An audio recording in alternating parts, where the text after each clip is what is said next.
नमः शिवाय। जय श्री कृष्ण। दोस्तों, आज की इस वीडियो में भगवान श्री कृष्ण के संवाद पर कुछ सीख लेंगे, उस पर विचार करेंगे, क्योंकि जो सीख आज आप लेने वाले हैं हो सकता है उसके बाद आपके जीवन में बहुत बड़ा बदलाव आ जाए।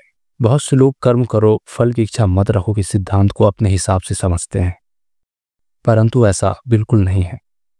यह सिद्धांत उस आधार को दर्शाता है जिसके सहारे व्यक्ति जन्म मरण के चक्र से छूट जाता है। गलत अर्थ में व्यक्ति यह मानता तो है कि मैं फल की इच्छा नहीं रखता, कर्म करता हूं, कभी ना कभी फल मुझे मिल ही जाएगा, क्योंकि मैं कर्म किया हूं और सही किया हूं, फिर मुझे फल क्यों नहीं मिलेगा। यदि यही सोच है तो कर्म करो फल की इच्छा मत रखो के सिद्धांत को गलत साबित करता है, क्योंकि व्यक्ति फिर भी कहीं ना कहीं फल की इच्छा से जुड़ा है। इसका सही अर्थ सिर्फ यही है कि व्यक्ति मानसिक रूप से बिल्कुल फल की इच्छा नहीं रख सकता, फिर भौतिक रूप से फल उपभोग करने की इच्छा रखना बहुत दूर की बात है। उसे वह कब का बहुत पीछे छोड़ चुका होता है। असल में लड़ाई अंदर की होती है, बाहर की नहीं। फल बाहर है, जितना फर्क वह हम पर नहीं डालता उतना फर्क हमारे अंदर की चीजें हम पर डालती हैं।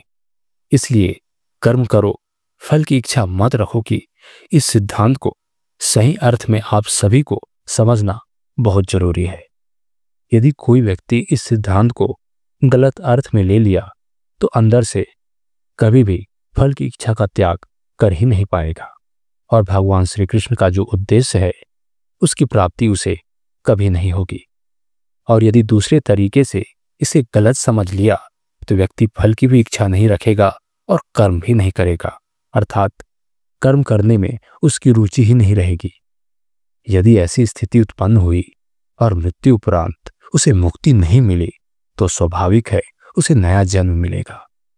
तब वह जीवन उसके लिए बहुत दुख, अशांति, निर्धनता लेकर आएगा, क्योंकि उसने पिछले जन्म में इस सिद्धांत के गलत अर्थ में फंसकर कुछ किया ही नहीं था, तो फल कैसे मिलेगा। अर्थात उसने जो बोया था अगले जीवन में उसे वही मिलेगा। कोई भी व्यक्ति पारमार्थिक पथ पर तभी आगे बढ़ सकता है जब उसकी स्थिति चाहे सामाजिक हो, पारिवारिक हो, आर्थिक हो या राजनैतिक हो, चाहे कुछ भी हो, अच्छी होती है तो व्यक्ति को कम परेशानियों का सामना करना पड़ता है। और यदि उसे परेशानियों का सामना करना पड़ा तो वह पारमार्थिक पथ से भटक जाएगा।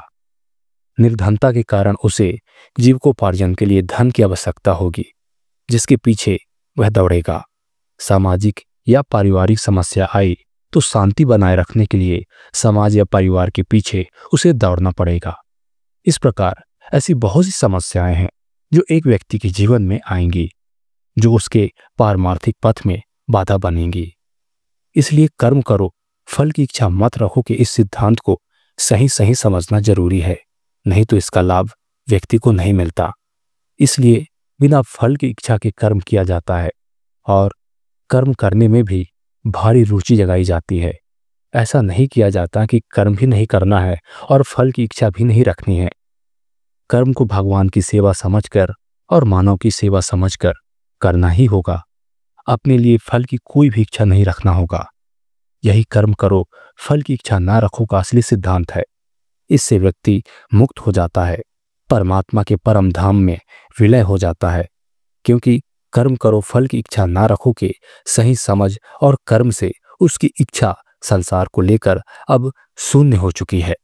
इसलिए वह अपने मानव जीवन के उद्देश्य को अर्थपूर्ण कर पाया। फिर मिलते हैं दोस्तों भगवान श्री कृष्ण के अगले संवाद में। आप सभी का जीवन मंगलमय हो, इसी आशा के साथ नमः शिवाय। जय श्री कृष्ण।